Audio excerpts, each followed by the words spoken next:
I'm Chris Whitehurst, and this is Terms, Tips, and Tricks for Real Estate. Each episode, I tackle a different term or trick to teach and guide you through the journey of real estate. This is episode 66, Encroachment. Encroachment is when one property owner violates the rights of another by having a building or other improvement extending over the property line.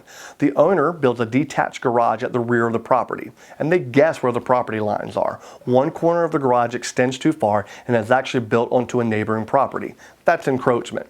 Fences, driveways, flower beds, and other things are just a few of the items that can cause this issue. It's always a good idea to have a survey done.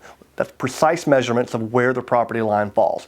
Encroachments can create major title problems.